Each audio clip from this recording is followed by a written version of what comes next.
This episode is brought to you by Futuresque Trapdoors & Co. for those unexpected guests. Hello again, this is Justin, and welcome back to Let's Play the Chaos Engine. This is level 4 of World 3, Way Out. And yeah, this is the B exit from the previous one. I said it's with Navi instead of the gentleman, because it's the only way to get through the previous level. And those I call them dumbbells. I presume that Fortescue's private time worked out a lot, and for some reason focused on dumbbells, which the Chaos Engine has used in benevolent ways to try to kill us.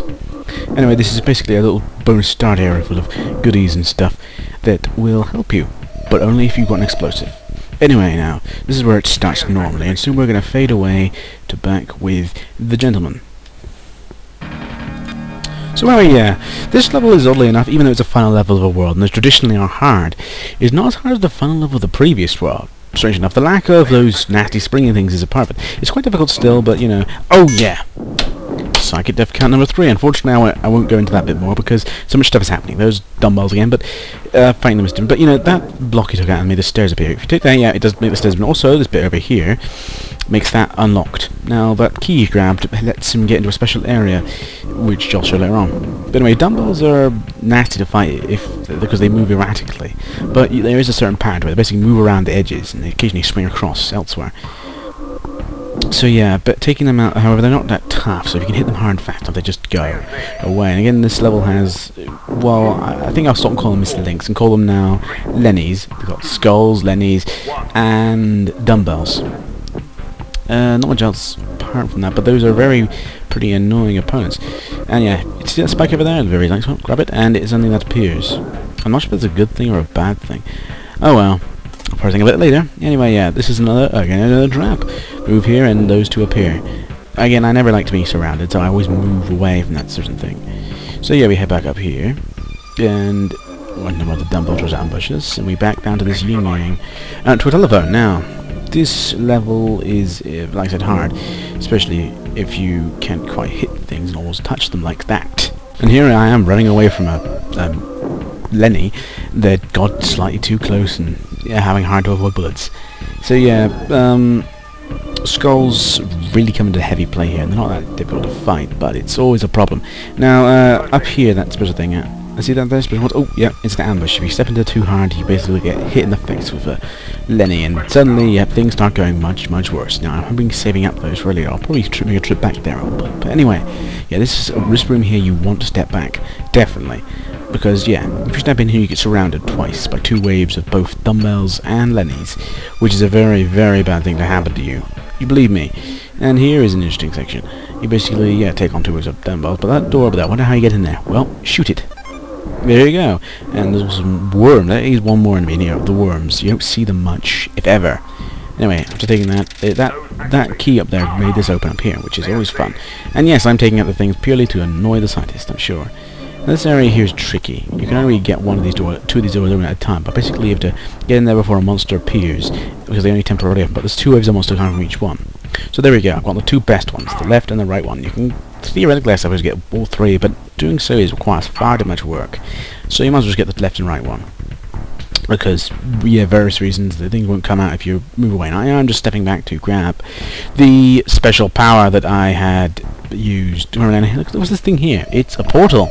Yep, it's where the golden key to start went off to. This area here. This large area adds a certain edge of difficulty to the level, involves basically darting around all the missiles again and again and again, firing far too many Lennies at once, and, well, yeah, it has quite a lot of treasure, which is significant enough that people will probably grab it. So yeah, it always is double-edged. Basically, the entirety of the game, taking anything, getting the most treasure usually involves the most difficulty. Because this game likes to punish you actually getting money. Of course, the money does make it easier, so it kind of balances out in the end. But it's still harder to play as the gentleman and scientist.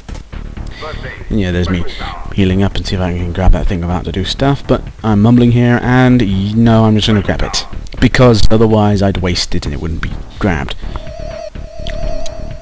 So anyway, now we're back into town. Now we're going to come to this large and very difficult area. Lots of dumbbells, lots of wall skulls, and lots of Lennies. It's a big, bad mix of annoying stuff and difficult things with some treasure interspersed. And to the left, and I'll talk about more later. Oh yeah, hit that pillar there with nothing on it, and you get this key. Don't grab it yet necessarily because you're still in the middle of fighting stuff, but yeah, that's one of the secrets of the game. I'll show you where that leads to later on. But yeah, this fight is particularly annoying, so you have to basically use the cover, which is a good idea, and dart and dodge as per usual. If you notice the entire game, yeah, avoiding the enemy's attacks is a major part of the game. Just basically because it's doubtful that you can hit them before they can do anything. The Navi is more likely to do that though, or Thug.